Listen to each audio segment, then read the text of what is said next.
Wired.com presents The Geek's Guide to the Galaxy.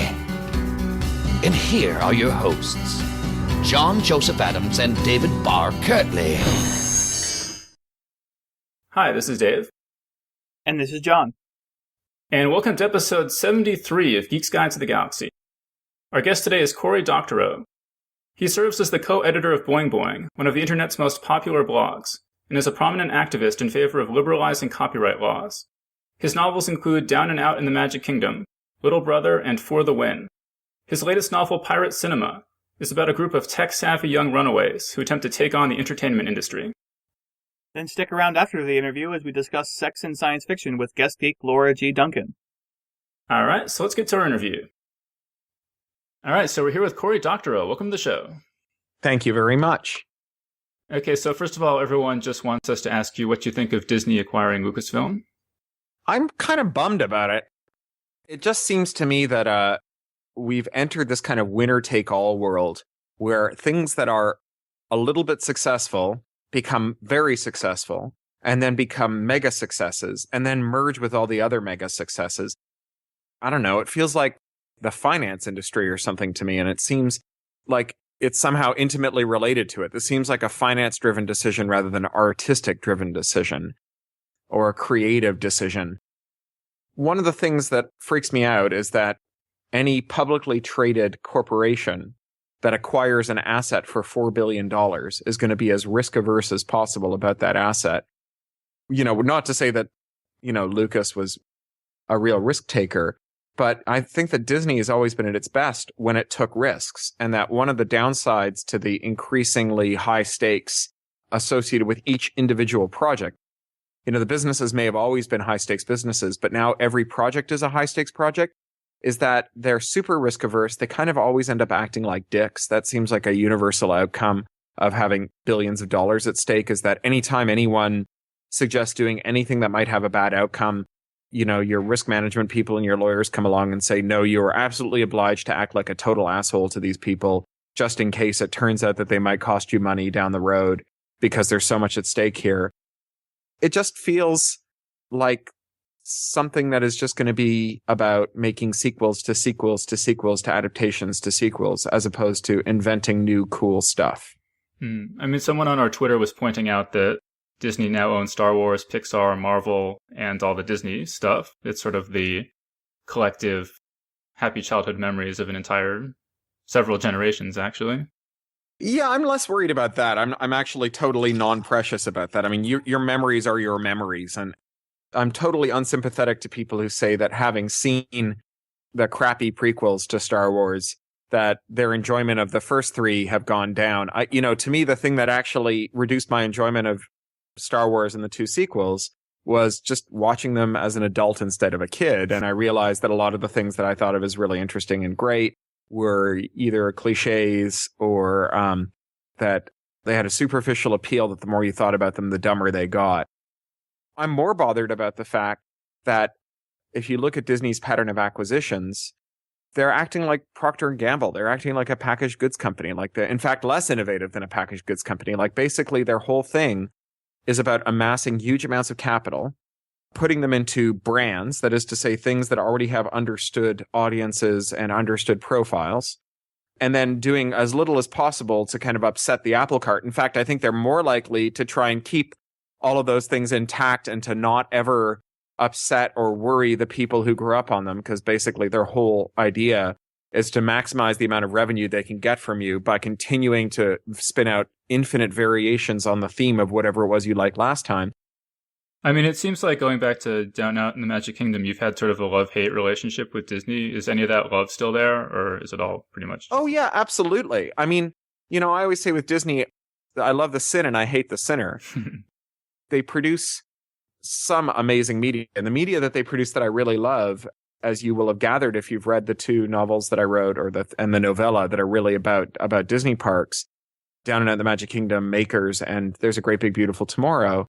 The thing that they do that I love is their dark rides. I actually think immersive, automated environments are an art form. I don't think many people take them very seriously. I think Disney at its best has taken them more seriously than anyone in the history of the world. and that when they are taking it seriously, they do an incredible job with it. I just think that, the rest of their media is a lot less interesting. I continue to be totally blown away by their immersive environments, both the rides and the parks that the rides are in. But I also continue to be absolutely distressed by their legislative agenda and by other elements of their corporate culture. You recently participated in the Humble Bundle, which is this sort of ebook charity program where people can pay whatever they want and they get a bundle of ebooks. You want to tell us a little bit about the project? Sure. Well, it comes out of something called the Humble Indie Bundle, which was for video games.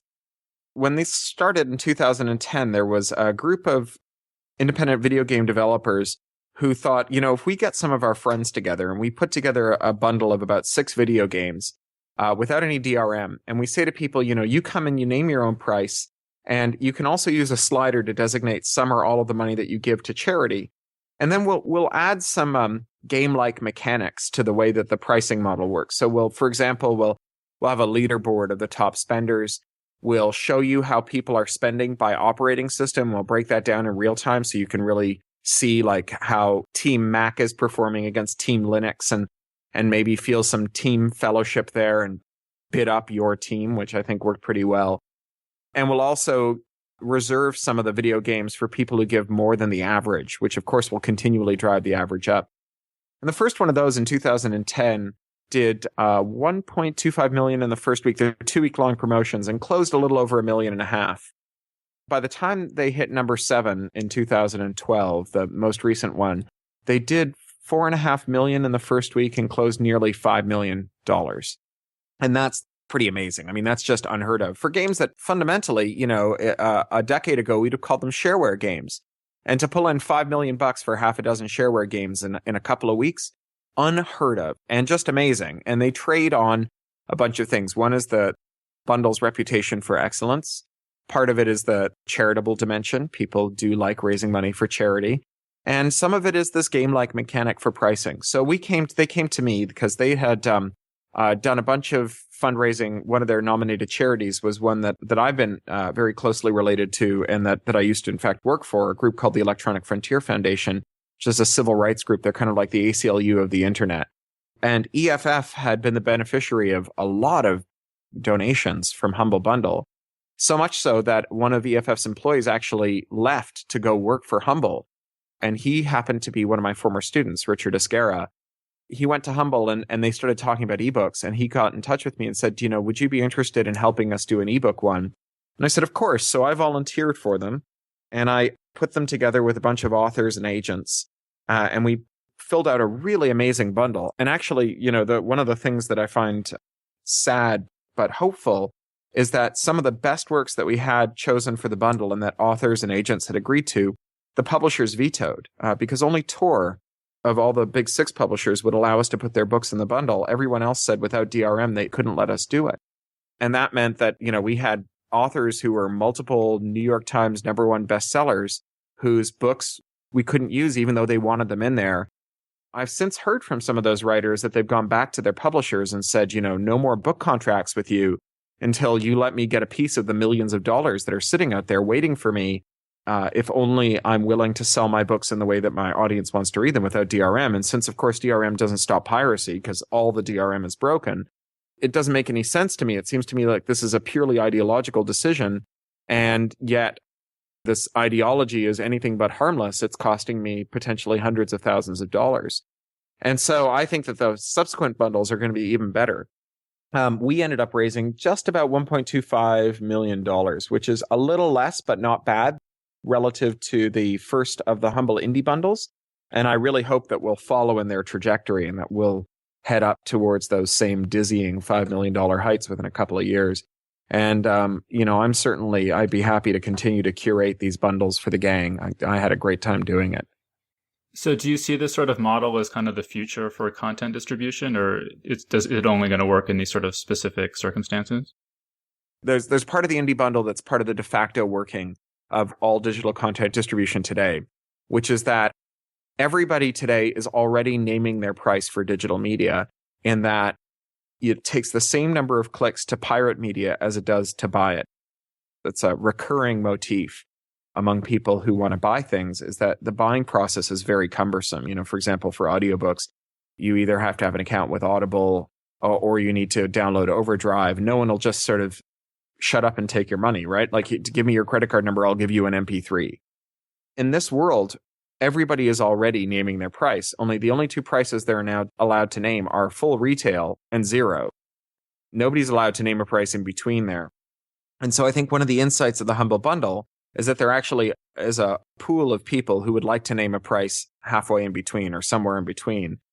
I also think that in a world where all payments are in some sense voluntary, in the sense that people could get it without paying for it, and the likelihood of them being caught is so small as to be indistinguishable from zero, that the strategy that we use for whatever it is we use to get money from audiences, that strategy has to revolve around convincing people instead of coercing them. Because, we can't coerce them. They can always choose to just opt out of the system. And all the strategies we use for convincing are pretty much the opposite of the strategies we use for coercing. Coercing really is only works, you only get efficiency if you coerce people in bulk by making examples of a few transgressors. In other words, you coerce people by putting a couple of offenders' heads on pikes and convincing them that you're such a big, bad troll that unless they opt into the system, that their heads will be up on pikes too. And so that's the opposite way that you convince them that you're the kind of person who they should voluntarily give money to. You convince them that if they don't give you money, that you're going to come after them tooth and nail. Those aren't the kinds of people other people want to voluntarily pay. And so whatever it is that people do in the future, it won't necessarily be Humble Bundle or even recognizable as Humble Bundle, but some of the principles that inform the design of Humble Bundle will carry over. And those principles will include performing generosity and performing trust in a way that creates reciprocal arrangements with audiences, that creates a kind of reciprocating social contract with audiences that causes them to treat you in the way that you've shown them you'd like to be treated and that you're prepared to treat them. Well, yeah, and speaking of going after people tooth and nail, that brings us to your new novel, Pirate Cinema. You want to tell us about that? Pirate Cinema was inspired by a legislative event in the United Kingdom where I live. I'm now, in fact, technically British. I just haven't been issued my accent yet, which is why I sound Canadian. But in 2009, they introduced legislation called the Digital Economy Act. And the Digital Economy Act includes something called 3 strikes, which says that if you're accused of 3 acts of copyright infringement without proof, you and your family get disconnected from the internet. And this legislation was introduced right around the same time that we had a report from our champion for digital inclusion, a woman named Martha Lane Fox, whose government posting is to make sure that everybody in the country has access to the internet. And she commissioned a PricewaterhouseCoopers study into a follow-up of a trial program where people who lived in government housing in very vulnerable populations in the north, where the local economy and industry have collapsed, they followed it up to see what happened when those people were given internet access and compared them to their neighbors who hadn't been given internet access. They had a kind of a naturally occurring controlled population experiment that they could use to analyze the impact of internet access. And they found that these people who'd been given internet access, that everything we used to measure the quality of life went up for them. Their kids not only got better grades, but they were more likely to go into post-secondary education and to be socially mobile, that the parents got better jobs and had more disposable income, and so there was better nutrition, that their health outcomes were better, they were less socially isolated, they were more civically engaged and more politically engaged. Really, the whole raft of human experience improves when you give people internet access. And so it follows that when you take away people's internet access, you confiscate those benefits too. And it's bad enough to say, well, if you watch TV the wrong way, we're going to take away your access to civic engagement, education, employment, and health. But it's even worse to say, if you live in the same house as someone who is the named subscriber for a DSL modem that has been accused without proof of being involved in someone, possibly not even someone who lives in your house, watching TV the wrong way, we're going to take away all these benefits. That this was just wildly disproportionate and really just evil. And it passed without debate because they snuck it into the final session of Parliament just before they dissolved the Parliament for the election. And it had passed in other countries in the same way. In New Zealand, the way that they passed it was as a rider to the Christchurch earthquake bailout, the bill that was passed to free up resources to help save the people dying in the rubble of Christchurch. And they snuck it in there. And so, this made me so furious that I decided I would write a book about it. So I wrote this novel called Pirate Cinema, and it's about a kid who lives in one of these northern towns, these Rust Belt towns, a town called Bradford that was once the center of the textiles industry. And his name is Trent, but he calls himself Cecil B. DeVille for Cecil B. DeMille, the movie producer, because he makes movies. But he doesn't make movies the way they did in Spielberg's era, where they had Super 8 cameras, like that Spielberg movie. He didn't make them the way they did in my boyhood with VHS cameras. He makes them the way that you can if you're a kid in the 21st century, namely by downloading other people's movies and recutting them and making new movies out of them. And he's very good at it. And it totally consumes him. And people love what he does. And it's very popular. And like many consumed, passionate adolescents, he gets careless and he forgets to use the proxy that hides his internet identity from the snoopers that are used to catch pirates and disconnect them. And so his family gets disconnected. And his dad loses his job and his mom loses her disability benefits. And his sister can no longer get the grades that she was getting and probably won't make it into university. And so he's really effectively destroyed his family. And he runs away to London, the way that the hero of so many British novels do. And he joins a gang, a kind of ha-ha only serious youth gang of like anarchist freegan squatters who make their own movies and show them in underground movie theaters. Not just underground in the sense that, you know, they're all on the down low and you have to know who to ask and it's all with a wink and a nudge, but underground in the sense that they like break into beautiful vaulted brick Victorian sewers and turn them into cinemas, pirate cinemas. And that these screenings become a citywide and then a nationwide phenomenon. Everyone's doing them. Everyone's making their own movies. But even though they think that they can no longer engage with the law, that they can just ignore the law, what they discover is that just because they're not interested in the law doesn't mean the law won't take an interest in them. And very soon, the law has gotten much worse to the point where people are going to jail just for downloading, which when I wrote that was science fiction. But 2 or 3 weeks ago, Japan passed legislation that said that if you download copyright infringing material, you can go to jail for 2 years, which effectively means if you click the wrong link on YouTube, you go to prison. Japan also provides for 10 years in prison if you upload copyright infringing material. And so as these laws get worse, Trent and his friends decide that what they're going to do is actually prevent new laws from being passed. And that the way that they're going to do that is by bankrupting the entertainment industry with systematic piracy. So rather than just pirating things in a kind of slapdash way, they're going to pirate the things that cost the movie industry as much money as possible. So when new movies open, they're walking up and down that ticket line in Leicester Square, which is kind of our answer to Times Square, and walking up to people in line to buy the ticket to the premiere screening. And they're handing them SD cards with copies of the movie on it and a note that says, you know, if you buy a ticket, they're just going to use the money to screw up our country. Here's a copy of the movie. Go watch it at home, make your own mixes and come and show them at one of our showings. And, you know, hilarity ensues. You know, there's clearly the entertainment industry isn't going to take that lying down. And that's when the novel really starts to kick off.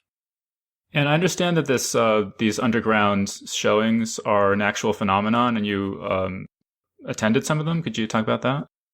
Well, there are underground showings. The pirate cinema movement is real. And I was in a pirate cinema in a squatted pub in East London, much like the Zero Day, the pub that Trent and his friends live in. And one of the people who lived there, Jamie King, who founded a novel distribution company called Vodo that distributes science fiction movies online, he actually was a great source for information on the ins and outs of squatting in London. And some of the stories of what happens to these squatters were taken right from his life story. So, I mean, this is a book that could sort of be seen as glorifying teenage runaways, premarital sex, trespassing, recreational drug use, and computer crimes. Did you get any pushback on that or have any misgivings about including any of that? I certainly haven't had any pushback. I mean, this is a book about a kid who lives in an unjust society and who tries a variety of strategies to deal with it. Some of them smart, some of them not smart. And in some cases, the not doing the smart thing ends up getting him into a lot of trouble, which I think is true to life and, you know, in the spirit of a lot of good young adult literature. So, yeah, I'm not at all bothered about it. I mean, certainly I don't think, although some of it is presented as romantic, none of the stuff that I think of as a bad idea is presented as a good idea. It's just presented as the kind of thing that a 17-year-old who is really upset might do. Do you ever get letters from kids who've been inspired by your books to become hacker anarchists? All the time. Yeah, no. At least hackers and political activists all the time. My first young adult novel, Little Brother, had an afterword with a bibliography for kids who wanted to get involved in learning how security works, learning how computers work, learning how to program them, learning how to take them apart, learning how to solve their problems with technology as well as with politics. And the number of kids who've written to me and said that they became programmers after reading that, it's, I couldn't even count them. I've had similar responses to my second young adult novel, For the Win, and I've also heard from kids who've read Pirate Cinema.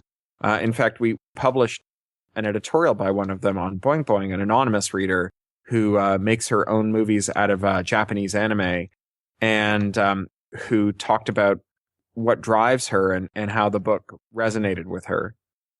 Are any of them publicly identifiable, or have any of them started websites or anything that people could go check out?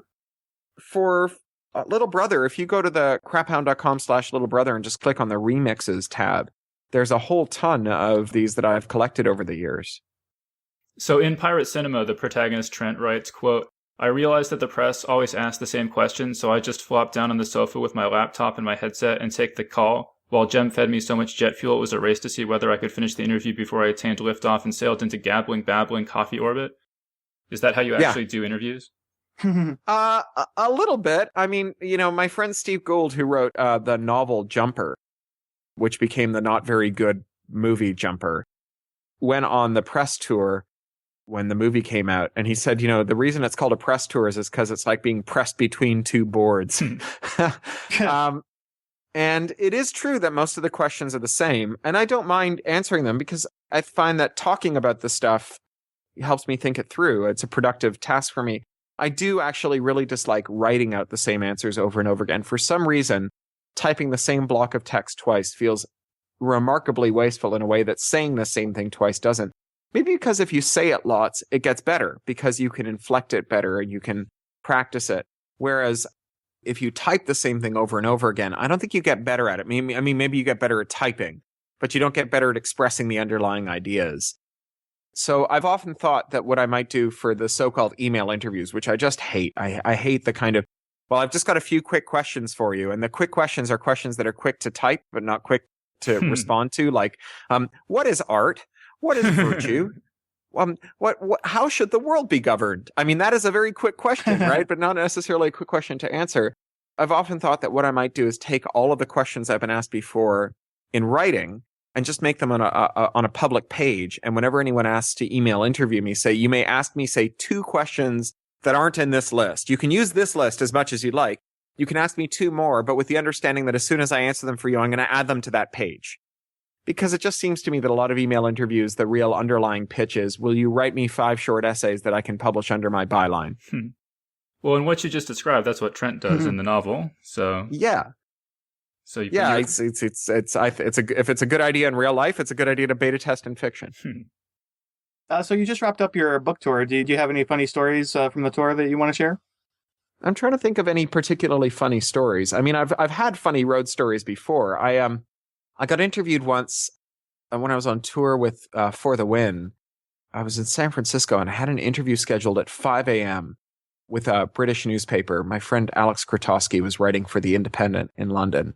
And, obviously 5 a.m. on the West Coast is a reasonable hour in London.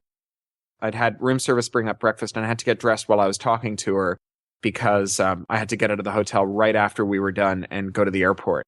And so I answered, her Skype call sitting down at my desk, still not dressed. And she said, "You're naked." And I went, "Oh shit, the camera's on." Now I was just on the desk. So it was just from the halfway up my chest up. It wasn't anything that you wouldn't see on a beach, certainly. And it wasn't anything particularly embarrassing, except that I'd answer the video phone naked, essentially. And so I went and turned the camera off and I kept walking around the room and getting dressed and eating my breakfast and answering her questions and carrying the laptop around as I did. And then I was finally dressed and I'd eaten my breakfast and we were finishing up the interview and I sat down again and put the laptop down again and looked and the camera light was still on. And I said, "Alex, has the camera been on the whole time?" And she said, "Yeah, I didn't want to embarrass you." And I'm like, "You could have just told me." and again, she's a very good friend. She's a good friend of my wife's. She's staying over at our place. She see me get out of the bathroom with a towel around my waist. I'm sure she didn't see anything much ruder than that, but it was a bit embarrassing. And then the other one was, I did a signing in Austin, and I think it was also on the For the Win tour. And a guy came up and I said, "So what can I write in your book?" And he said, Drama Hobbit. And I said, Drama Hobbit? And he said, yeah, Drama Hobbit. So I was like, really? And he said, yeah, Drama Hobbit. And so I drew this drama hobbit, like a hobbit that was very dramatic. You know, a little kind of guy with a pointy hat and pointy ears and furry feet and a kind of knife. And he had drama lines coming out of him, which, you know, in hindsight probably looked a bit like stink lines. And I handed the book to him and he said, what's that? And I said, it's a drama hobbit. And he said, no, Draw Muhammad. It was Drama Hobbit Week. It was during the Danish cartoon thing. And so I've always wanted to do a Drama Hobbit Week where everybody draws the most dramatic hobbits they can, but I've yet to convince anyone else that it would be a good idea. So you have a new nonfiction book coming out called Information Doesn't Want to Be Free. You want to tell us a little bit about that? Sure. I mean, my agent has just started to get offers on it because he just started shopping it, and I haven't heard much from him because he lives in New Jersey and has no power or water or heat and has been talking about barbecuing his cats. But as far as I know, that sales process is in the offing, and the book will be out at some point. And it's a short kind of business book about copyright. And it's meant to be 3 sensible things that you can take into your understanding of copyright as you structure your business around the digital age. And the first thing is that if you let someone else put a lock on your file, and if that person doesn't give you the key, that lock can't be there for your benefit. That lock will eventually be used against you. And so, for example, Apple and Audible won't allow you to sell audiobooks without their DRM on it, without their digital lock on it. And because it's illegal to remove a digital lock, what that's really doing is tying all of your customers as someone who makes audiobooks to their platform.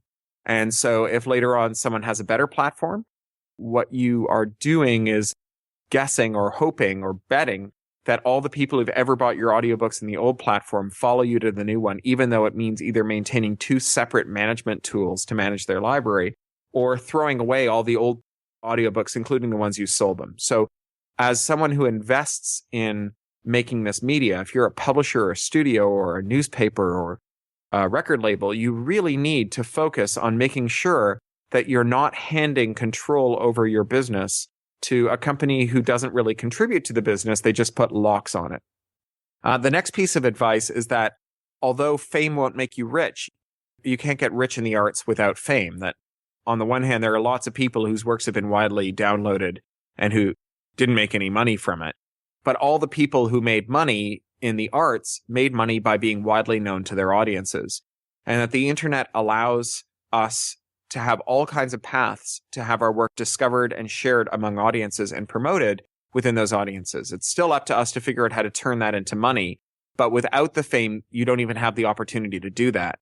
And that the copyright laws that we've been agitating for, that the entertainment industry has been agitating for, particularly the ones that make it more expensive to operate any of these services like Blogger or Google or Facebook or YouTube, because they require that you pay unimaginable armies of lawyers to make sure that nothing uploaded infringes on copyright, that what those end up doing is putting independent distribution and independent audience discovery outside of the reach of individual artists, such that you always have to sign up with a label or a studio or a publisher to get a decent deal or to reach an audience at all. And that when they control all the distribution channels and all the audience discovery and audience interaction channels, that they can basically command incredibly abusive terms from the artists that they deal with. And so it's really in artists' interest that the intermediaries, that the people who sit between us and our audiences, have low barriers to entry so that they're continuously being disrupted, and there are lots of new businesses entering all the time, vying for our business. And then the third one is that information doesn't want to be free, but people do. And that when we focus on the question of information, when we make internet policy, instead of recognizing that, as you see in pirate cinema, that the internet is really fundamentally about everything we do in the 21st century, not just how we entertain ourselves, that we ended up putting everyone at risk. That, designing devices, for example, to prevent copying involves designing devices that hide things from their users, right? You can't design a device that when you say, copy the file, please, Hal, and it says, I can't let you do that, Dave. You can't design that device in a way that's effective if there's a program called HAL 9000 on the desktop that you can just drag into the trash. So it has to be able to hide programs and processes from users. And once you start doing that, once you start designing devices so that they hide things from their owners, you get into really serious trouble, because the devices that we use, well, we use them for everything. They're not just our entertainment tools. They're how we live our whole lives. And they know lots of things about us. They know where we are and who we talk to and where we've been. And they know all of the secrets of our lives. And so we really want to be sure that they're honest servants, and that they're not hiding things from us, and that they're not disobeying us when we tell them to do things. So I saw that Amanda Palmer wrote an introduction to that book. And so did Neil Gaiman. Yeah, and there was recently this big brouhaha online about the way that Amanda handled her Kickstarter campaign. I was just wondering if you followed that, if you had any take on that.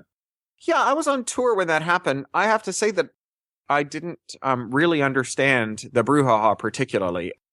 It seems to me that what she wanted was to allow people in different cities who had bands and who loved her music to come and perform with her. In the same way that sometimes authors who are coming to town will say to their publicists, there's this other author who's not as well known as me, but whose work I really admire. Maybe that author would like to interview me on stage. And I've done a ton of those gigs, and I've done them in the other direction too. And it's often the case that when an author is brought to town, they get paid for it, or at the very least, they're selling a book. And the author who's the kind of junior partner in that, they do it not for money. They do it because for them, it's an opportunity to, I guess, ride on the other author's coattails a bit. And also, it's a mutual aid situation. I'll help you a little and you'll help me a little. I don't doubt that Amanda could have paid for musicians to go around with her, or could have arranged things so that she didn't need as many musicians. But I think that what she did from a fairly generous impulse.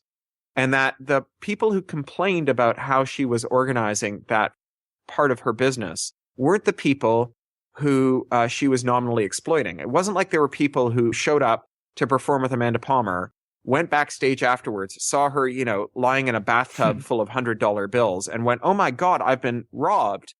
They were instead people who, when Amanda announced, "I would like to get some local performers to come up on stage with me so I can promote these people to the audiences that come out to my gigs, and so that we can all perform together, we can play together," those people jumped at the opportunity. They even queued up to audition for that opportunity and competed for the chance to be on stage at an Amanda Palmer gig and to be within the kind of penumbra of her performance. The thing that's confusing about the arts is that it's both a business and a cultural activity. And there's lots of things that we do in the arts that are not economically rational. I have neglected my own work rather a lot, in fact, to do things like read young writers' books so that I could write reviews and blurbs for them, sometimes dropping everything to get a blurb in on time for an author that I really believed in. I didn't have any rational expectation of making money from that. And the author who asked me was going to make money directly as a result, or at least believe that they would make money directly as a result of my writing the blurb. And the reason I did that was not a commercial reason. The reason I did it was a cultural reason. It's because the arts consist of a cultural conversation as well as a series of economic transactions. And those can't be interrogated according to the same criteria. It's not to say that you can't do the wrong thing in a cultural context, but something that might seem wrong or exploitative in a economic context, in many cases, I think looks great and right in a cultural context. Another new book you have that came out recently is Rapture of the Nerds, which is an adult SF novel you wrote with Charles Stross. You want to tell us about that? Sure. Well, Charlie and I, we took about 7 years writing that one. It started as a pair of novellas. The first one published on sci-fi.com, the second one published in Infinite Matrix, and also in Lou Anders' short-lived novella zine called Argosy. And the first one was called Jury Service and the Second Appeals Court. And they're books about the singularity, but they're books about what happens to the people left behind after the singularity. And they're kind of the inverse of the Left Behind novels about the rapture, about, they're these fundamentalist Christian religious adventure novels called the Left Behind series that are tremendous bestsellers. And they're about the lives of the sinners who are left behind on earth after the final trumpet blows. and all the godly people are sucked up to heaven, leaving nothing behind but the godless. And in our world, all of the people who are rational and godless and secular and technophilic get sucked up into the cloud. Their brains get uploaded to a giant computer literally in the sky. The bones of the solar system have been taken apart and reassembled into a huge Dyson sphere around the sun with only one hole in it that tracks the Earth like a lighthouse beam. And the people who are left behind are people who, because of religious conviction or because of suspicion of technology, refuse to send their brains up to the cloud. It's a kind of comic adventure about one of those people, a guy named Hugh, who's a Welsh potter and technology hater, who is delighted to find himself chosen for jury service to evaluate a new technology that's been sent down from the cloud, from the post-human intelligence of the cloud to Earth, and that some people have actually assembled, and he gets to choose whether or not, or help choose whether or not that technology will be allowed. And from there, things get very funny and very weird and very madcap. He's a kind of rincewind figure who runs all around the world and gets entangled in all these conspiracies. So the first two novellas were really well received, and Tor asked us if we would be interested in adapting them to a novel. So we wrote a third novella that's longer than the first two put together, and then did a complete rewrite of all of them to make them fit into one book. And that's Rapture of the Nerds. It came out in September and did very well, I think. So I heard you say that this book kind of charts your change in perspective from being very optimistic about the singularity to being more skeptical, and then maybe being a little bit more optimistic again. Like, what's happened that's made you kind of change your mind about that? I guess my feelings about where my identity is, who I am, and whether or not I would still be me if I were inside a computer, that those things have changed over time as, for example, I've grown older and had to ask questions like, am I still me now? Am I still the me that I was 10 years ago? And also, as I've watched my daughter grow up, all of those things have changed my sense of the extent to which the lived experience of a conscious human being can be successfully simulated in silicon, and whether or not, having been transitioned to silicon, you would still be recognizable as you, or whether something important will have been lost. Not a soul, but rather some element that informs your cognition or your sense of self that is in some way inherently embodied. Let's see, you also have a story that you're doing for Neil Stephenson's Hieroglyph project. Do you want to tell us about that? Yeah, I really need to get working on that one. I'm working on a story about burners, people who go to Burning Man, who experiment with a 3D printer that they can leave on the playa, on the gypsum desert, that harvests gypsum dust and uses it, sinters it into a yurt over the couple of months that it takes for Burning Man to start, using solar energy. And so this autonomous habitat building 3D printer robot gives them the idea of building one that can print out using lunar regolith, the moon dust. And they land a lunar printer on the moon using private space exploration vehicles, and they direct its operations from a ground-based wiki that can bounce new messages to it, new firmware to it, or new instructions to it, using ham radios that bounce signals off the moon. And over the course of a generation, they direct its operations to build a lunar habitat that their grandchildren can move into. And finally, are there any other new or upcoming projects you'd like to mention? Well, Homeland is the sequel to Little Brother, and that'll be out in February. I'll be on tour with that as well for 3 to 4 weeks, I think, and mostly on the West Coast, the Southwest, and the South.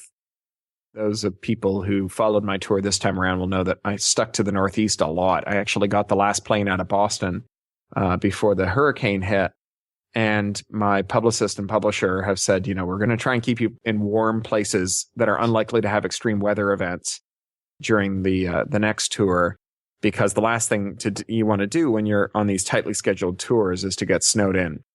So if you live in the South or the Southwest or the West Coast, keep watching this space. All right, great. So Cory Doctorow, thanks so much for joining us on Geek's Guide to the Galaxy. Thanks, guys. And that was our interview. So thanks so much to Cory Doctorow for joining us on the show. And as we mentioned, for our panel today, we'll be discussing sex in science fiction. And we're joined by a special guest geek, Laura G. Duncan.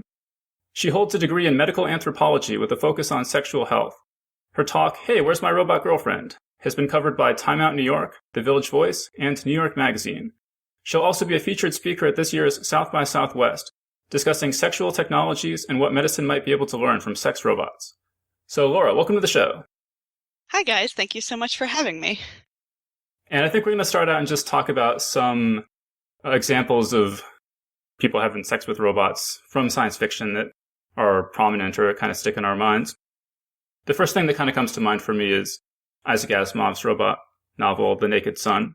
This is a sequel to his novel, The Caves of Steel. It's sort of a murder mystery, and a human has been murdered, apparently in a locked room with a robot, and the robot has now kind of had its brain fried, because maybe it violated the first law against harming humans, or something weird is going on. But so in the course of investigating this murder, the main character is questioning one of the women, and it turns out that this robot was her lover. And there's just this scene where she describes how the robot could become sexually aroused at will, just kind of like flipping on a light switch. And how it was just the perfect lover because all it cared about was pleasing her and protecting her and being attentive to her. And that was sort of the first exposure I had to the idea of really, especially particularly a male sex robot. I think female sex robots are a lot more common in science fiction. But that just sort of struck me as just how it was described, this in such a positive way, this sexual interaction with the robot. Yeah, I think what you say about the issue of gender and sex robots is really interesting because as I think about a lot of the examples that I think about and I use in my talks and my research is a lot of them are female sex robots. And I think you see that a lot, the assumption that female androids necessarily have, if not sex, then intimate relationships with humans, friendships, love affairs.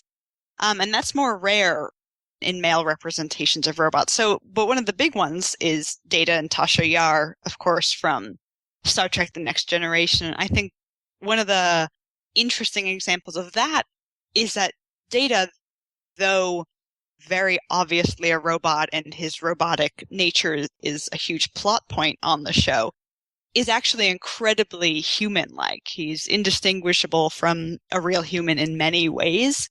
So I think a lot of the portrayals of robotic sex can seem a little out there when they're a robot that looks like a robot, where you can see all the gears. And Data and Tasha Yar provide this really interesting example of, well, what happens when the boundaries between what is technology and what is human start to blend? So I really like that example. I think it's really interesting, and I think it's a good pinpoint for people who maybe have not thought about these issues before or are unfamiliar, or to whom sex robots is a totally out there topic, is that this is a relatively mainstream example of this that people really love. I think Data and Tasha's relationship for many people is very emotionally rewarding.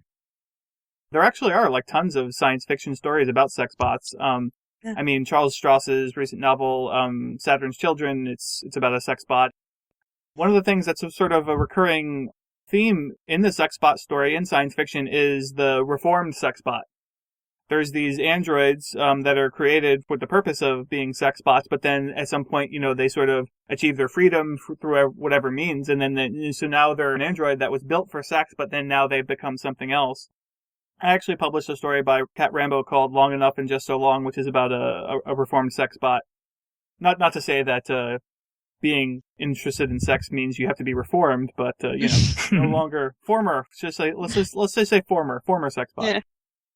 And just the prevalence of sex bot stories, whether former or not, is interesting because actually at some point, one of my publishers was talking to me about doing a sex bot anthology, and I was like, well, and the thing is, it's like you could definitely do an interesting anthology on that subject, but the question is, would people who buy a sex bot anthology actually get out of that what they're hoping for? Unless you make it sort of an erotica sex bot anthology, I'm not quite sure that most of the audience would be satisfied.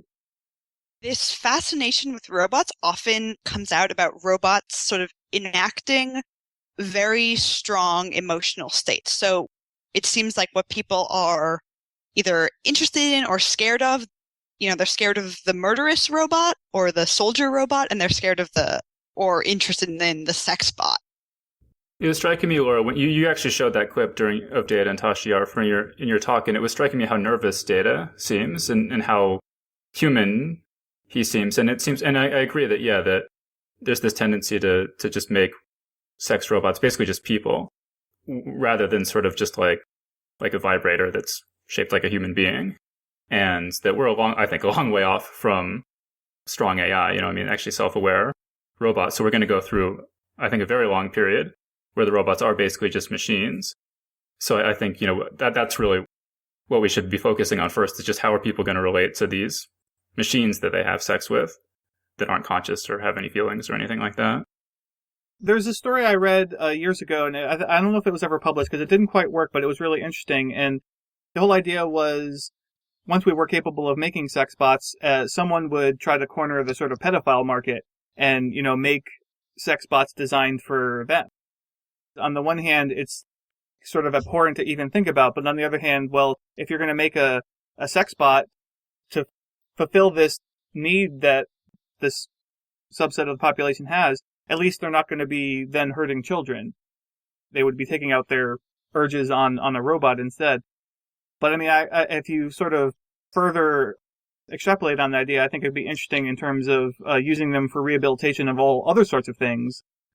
Not only, violent sexual offenses, but also just for people with sexual dysfunction and whatnot.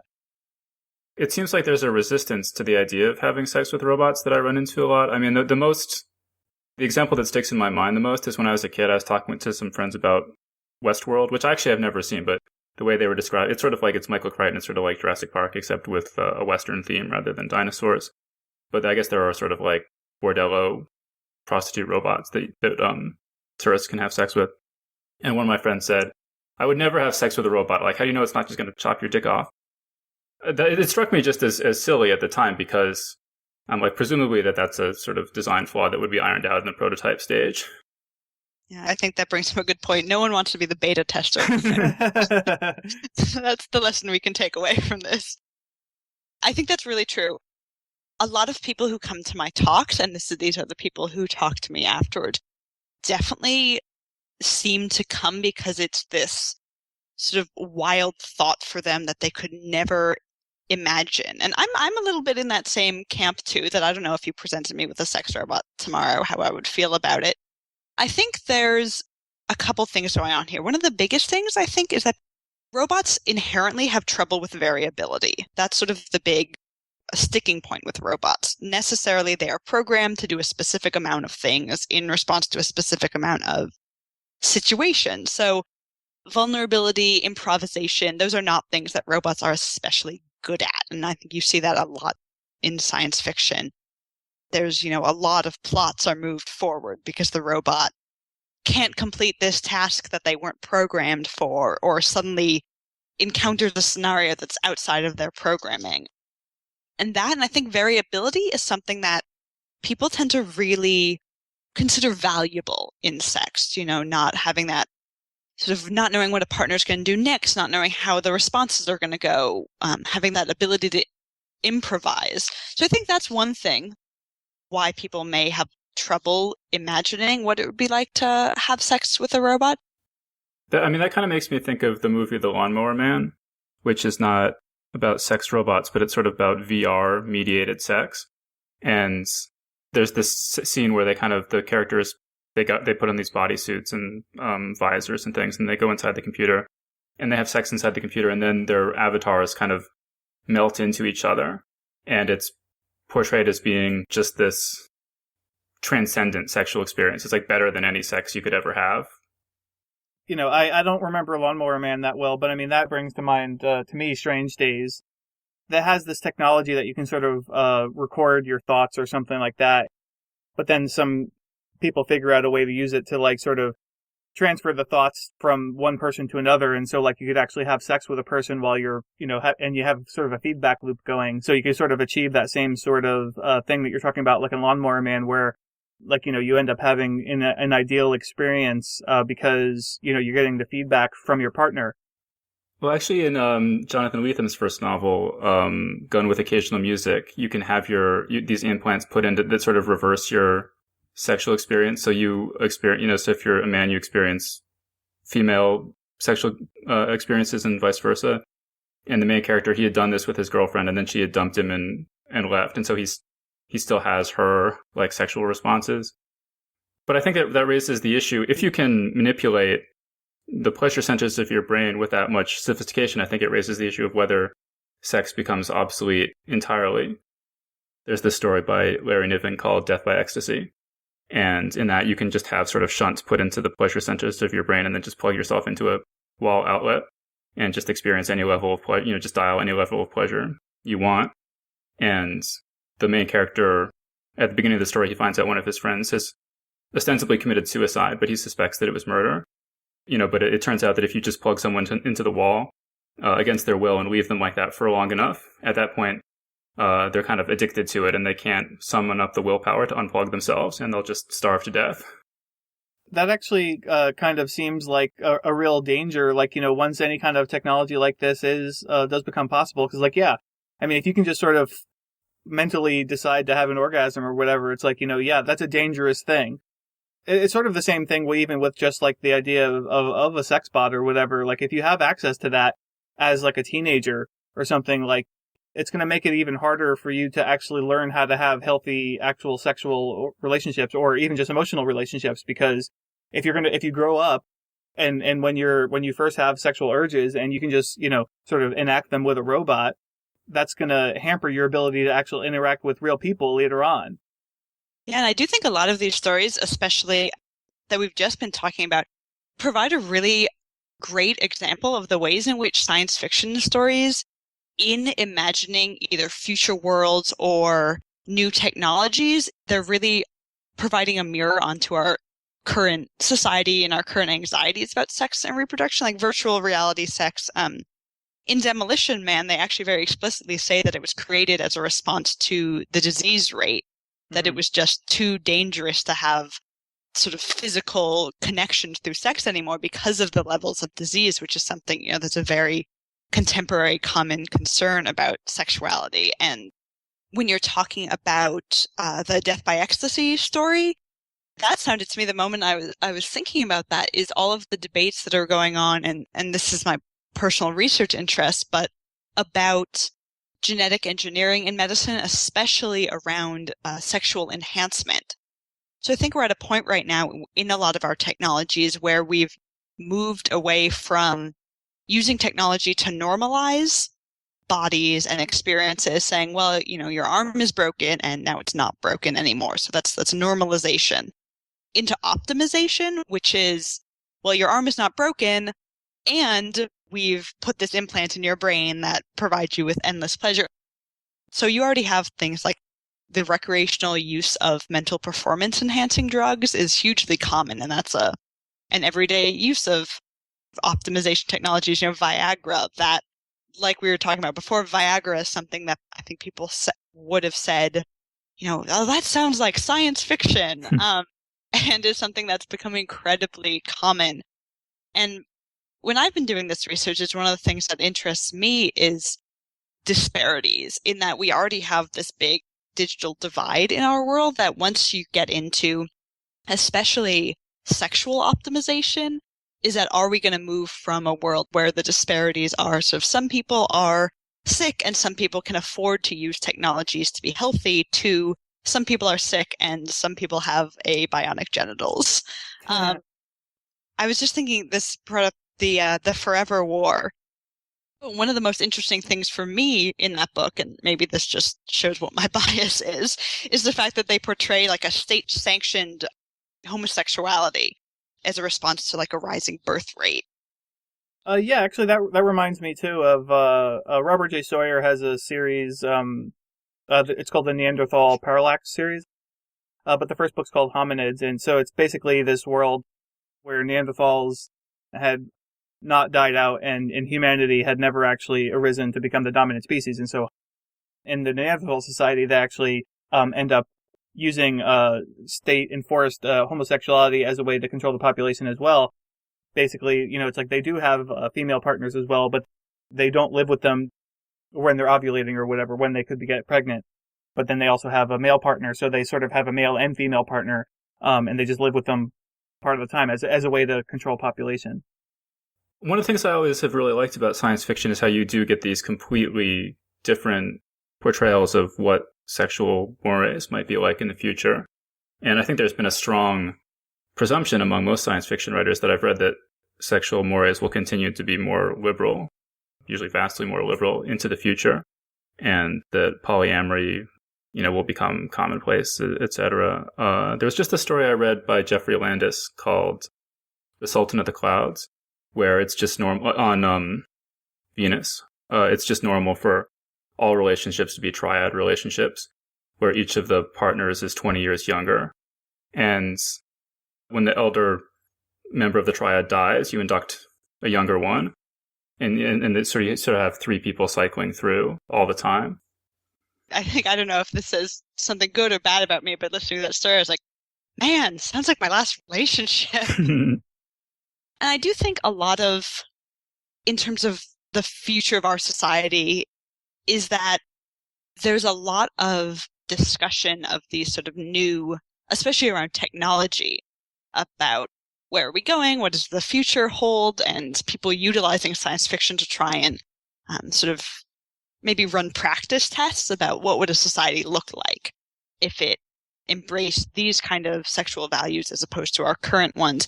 And I like to, I think something that's been really useful to me is to talk about the flying car paradox. So the flying car paradox says that the reason we don't have flying cars is not necessarily because of the technology. The technology is not all that far out of our grasp. It's that the structure of our society, from the very mundane things like how our roads are policed and built, to the sort of larger issues of how we relate to one another, that the structure of society, that is actually the bigger hurdle to getting flying cars. And I think that totally applies to sex as well. It's not necessarily, the question doesn't become, when are we going to have a fully polyamorous society? When are we going to have state-sanctioned homosexuality? When are we going to all have a robot girlfriend? The question is, when is the rest of our society going to get to a place where, for example, robots are just so commonplace and integrated into our lives that it's not that big a leap to conceptualize having sex with them? That kind of reminds me, William Gibson has this famous saying that the future is already here, it's just not evenly distributed. And I guess there's this tendency in science fiction to think of, in the year X we have these values, in the year X plus 100 we have these values.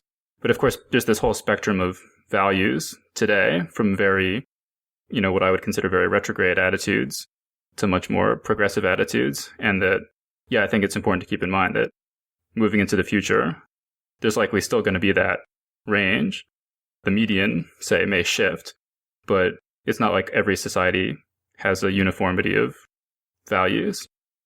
Yeah, and that's one of the things that, especially these books that utilize sort of homosexuality as the alien, like The Forever War, which is a book I actually really enjoy, but that sort of utilize that as the surprise. The attitude a little bit when I'm reading them, I always get a little bit uncomfortable because it seems to assume that the reader's going to be straight. One of the hard lines to walk, I think, when you're writing science fiction or when you're watching it, and you do see portrayals of different sexual values, is in order to portray them as an interesting thought experiment, what would a society like that look like, without assuming that for all of your audience that this is necessarily going to be some wild, inconceivable thought that polyamory is necessarily completely alien to all of your readers. Because I think that can really alienate a lot of people if you're consistently using homosexuality as the weird alien way to live. Actually, I was kind of curious, Laura. Because I'm sort of conflicted, because on the one hand, I like to think of myself as being very open-minded and progressive about sex. But then on the other hand, you have a lot of the depictions of really sort of quote-unquote open-minded sex, like Heinlein and Piers Anthony. There's this general feeling that the late-stage Heinlein is just kind of bad stories, that you just have lots of stories about a guy, sort of an old white man, writing stories about how awesome it is for young teenage girls to have sex with old white men. And on the one hand, it's really liberal, but on the other hand, it's kind of not. a lot of, and I don't have a totally perfect answer because I think it's something that I constantly work through as I read stuff. A lot of science fiction is escapism, and I love a good escapism. You know, give me a story about getting put in a rocket ship any day and I will be psyched. But occasionally there does seem to be this type of escapism that completely ignores privilege, either privilege of the writer or privilege of the perceived audience, that sort of seems like just someone writing a fantasy of a world in which they don't need to be held responsible for their actions or the scenarios they put other people in.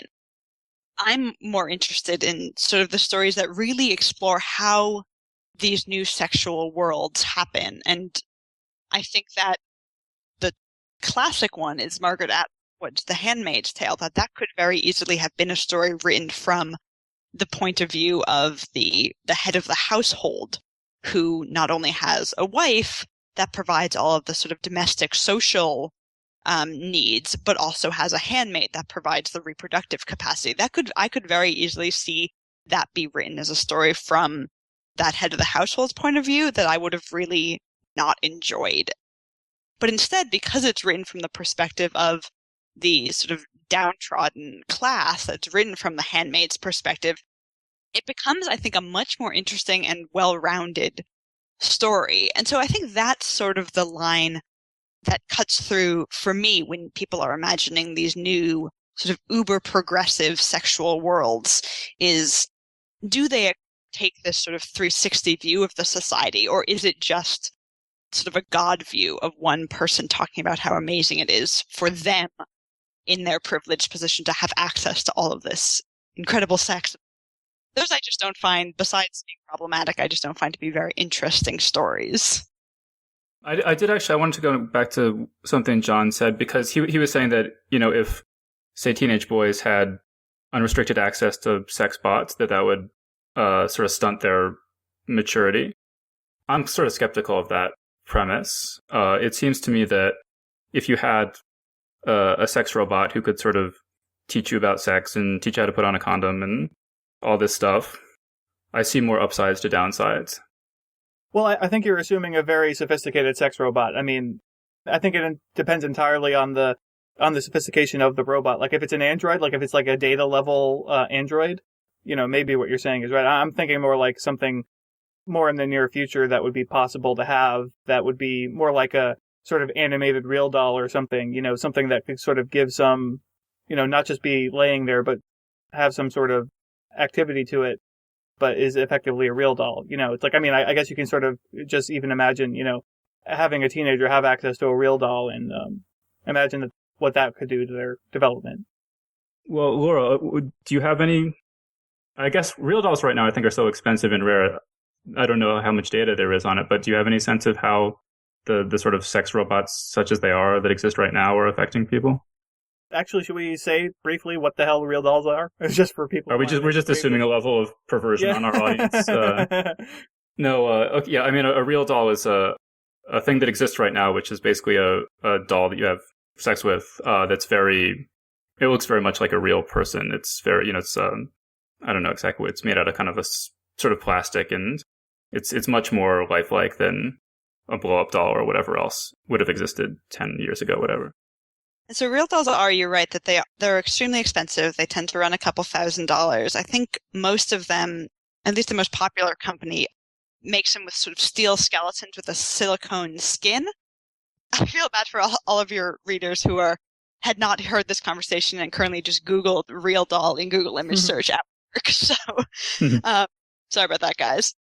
So I think you're right that there's not a lot of data and there's not a lot of people talking about how this affects sexual maturity, partially because I think most people assume that these are free-thinking, consenting adults who are buying these things.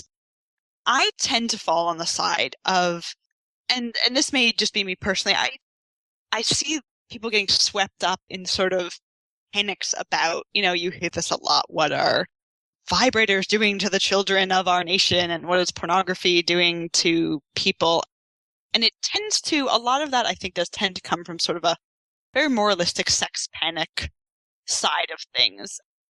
But with real dolls, one thing I do find interesting is, like like you mentioned, they are incredibly realistic looking, but they really do, for a lot of people, I think especially people who are not especially attracted to sexual technology, they really fall pretty deep into the uncanny valley. So the uncanny valley is something I talk about a lot in my talk, and I'm sure especially the audience of this podcast probably knows quite well what it is. But just very briefly, the uncanny valley is a graph made by a theorist, it's actually also a roboticist, that says as robots become increasingly human-like, our feelings of positivity towards them increase. So the example I use is you look at an industrial robot, say a robot that's meant to build cars, and most people don't really have all that positive emotional feelings towards that robot. And then you meet C-3PO. So C-3PO of Star Wars is one of the most beloved characters in science fiction. But there's no mistaking that this is a robot. It's just a robot that looks a little bit more like a human. So you can see as you get more and more looking like a human, you develop more and more positive feelings or sort of normal human feelings towards these portrayals of robots.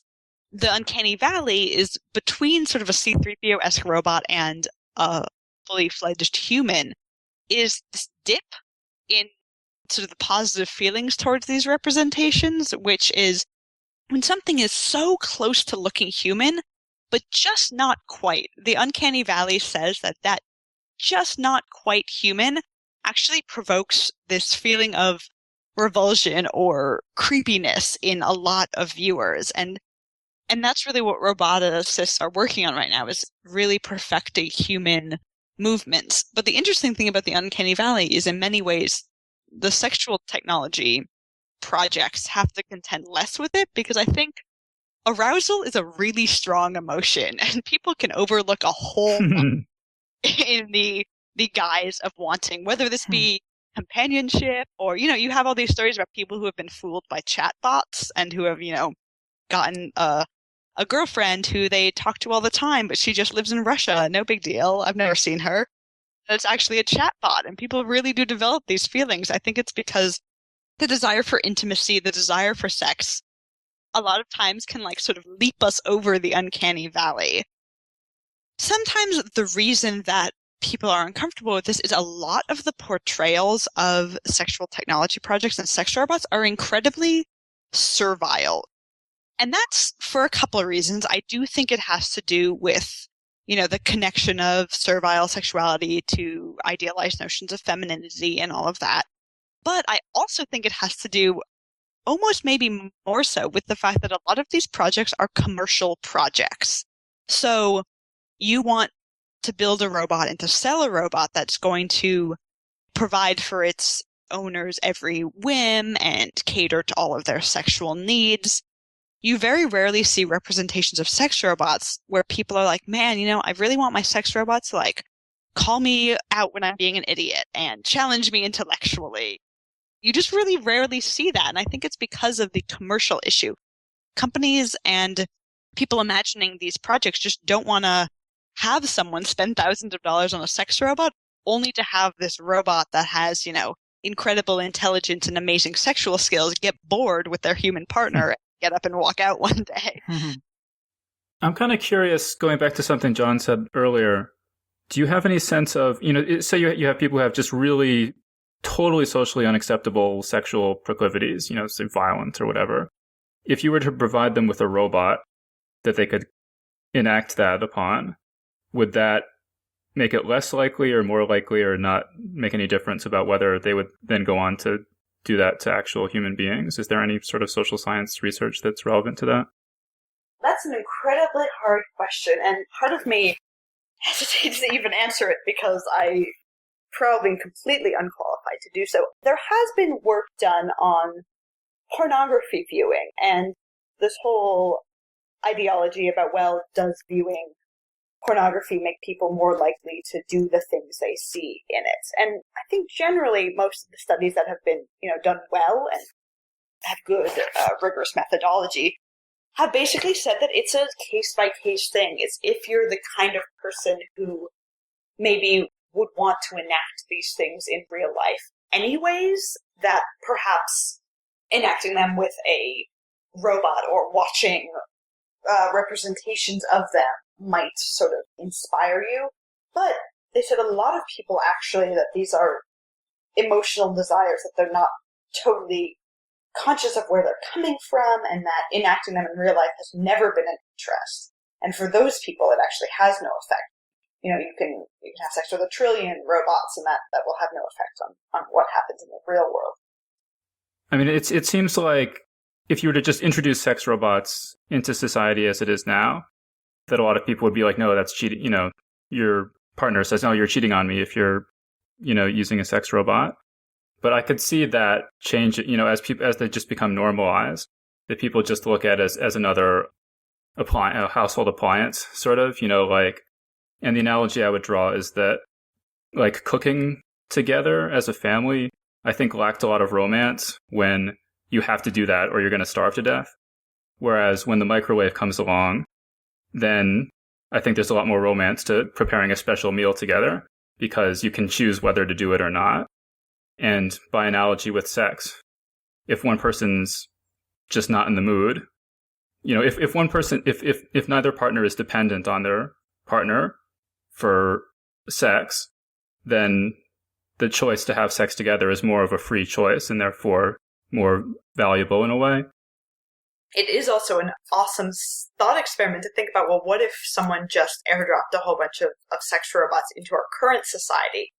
And I think that the example you were giving really allows us to, I think sex robots would allow us to think critically on this sort of social pressure that when you're in a partnership with someone romantically, that you somehow have ownership over their entire private sexual being, that somehow every fantasy, every sexual thought they have somehow also belongs to you. And I think that's troubling, not only in the obvious that people, you know, deserve privacy even when they're in partnerships, but I think it causes a whole lot of pain to people. Is that I've worked as a sexual health educator for a long time, and people get very, very concerned about what their partners are thinking in a way that does not serve anyone, because that's not something you can ever know. And I wonder if sex robots would provide this really interesting way for people to start to sort of enhance their sexualities within a partnership while still supporting without needing to somehow have ownership over a partner's, you know, private sexual thoughts or interests or experiences. If you can imagine someone, you know, giving their partner like a big kiss and being like, okay, go have fun with the sex robot. See you in half an hour, honey. That seems very charming to me. And it seems like that would be a very stable way to be.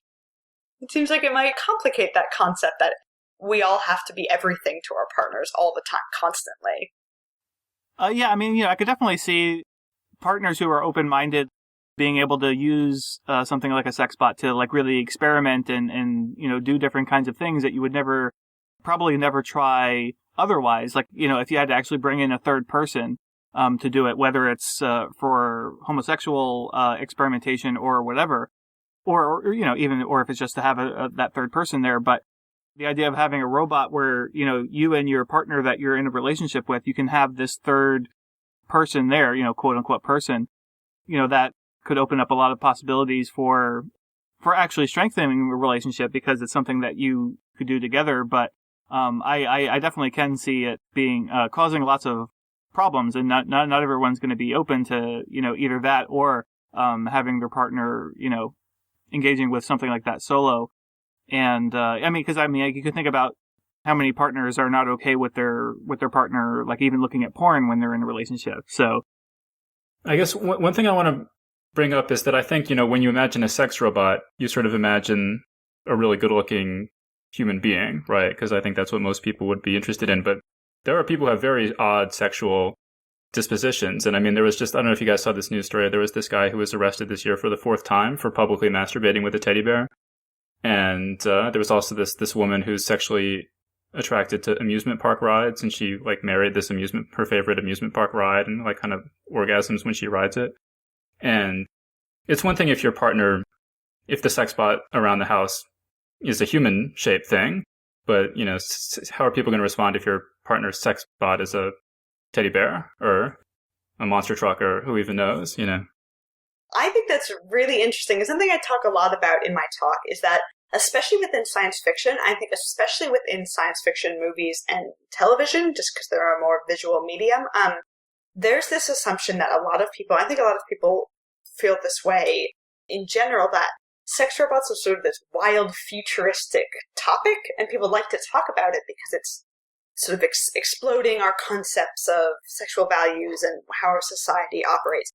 But if you actually look at representations of robots that either have intimate relationships or have sex, especially in movies, especially in television, they're still actually portrayed as having incredibly conventional aesthetics and incredibly Eurocentric standards of beauty, that almost all of them are white, almost all of them are slender, they're not just able-bodied, but they're super able-bodied, and I actually consciously, for my talk, try and collect examples of robots that have sex or relationships that represent different standards of beauty and different physical attribute, and it's incredibly hard.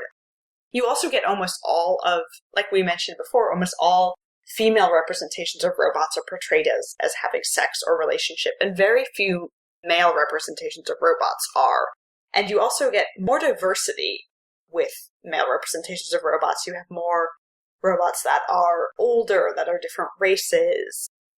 The examples I often give are Rachel from Blade Runner, who I actually dressed up as for Halloween.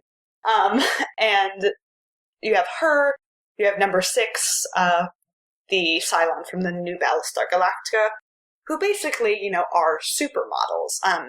In Battlestar Galactica, you get Boomer, who's portrayed as an Asian American woman. Ghost in the Shell, the robot there, is portrayed as Japanese and a lesbian.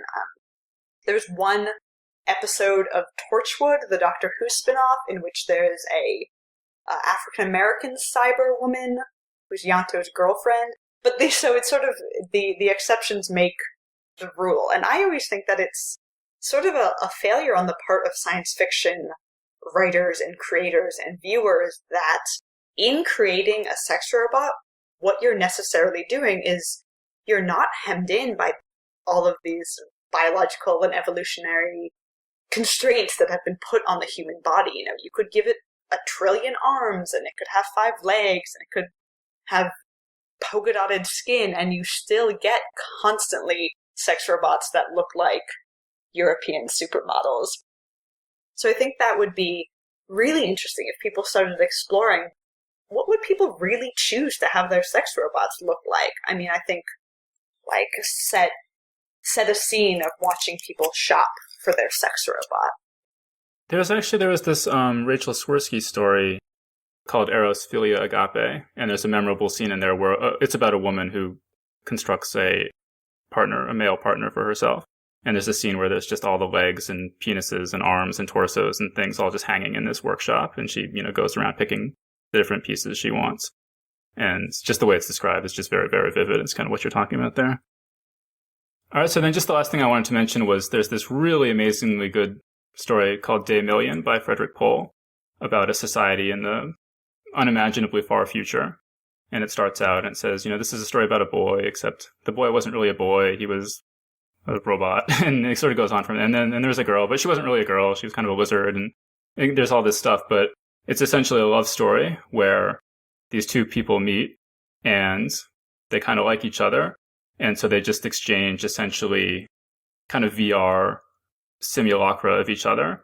And that this is how love works in the future, is that just if you meet someone you like, you just sort of exchange codes with them. And then you can summon up an avatar of them to talk to or have sex with or whatever at any point in your life. And then they just go their separate ways. And this is how all romance works in the future. All right, cool. So we had a whole thing we were planning to do about sex with aliens, but we're way over time already. So I think we're going to have to save that for another day and start wrapping up this episode. So Laura, thanks for joining us. Thank you so much for having me. And thanks again to Cory Doctorow for being our guest today. So it's only November and we've already blown past our goal of 200 ratings on iTunes by the end of the year, and are now all the way up to 210.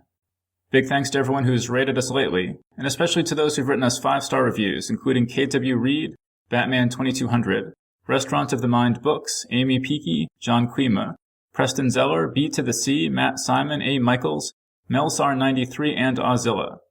Also big thanks to Amy Peaky for becoming the 33rd person to contribute money to us using PayPal. To see a list of all the awesome people who have done that, visit our website at geeksguideshow.com and click on PayPal. And that was our show. Thanks everyone for listening, and we'll see you next time.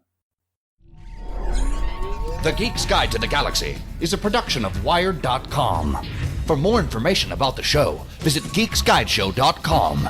To learn more about your hosts, visit johnjosephadams.com or davidbarrkirtley.com. Music and voiceover produced by Slipgate 9 Entertainment. If you enjoyed this program, tell your friends. If you didn't enjoy it, tell no one. Thank you for listening.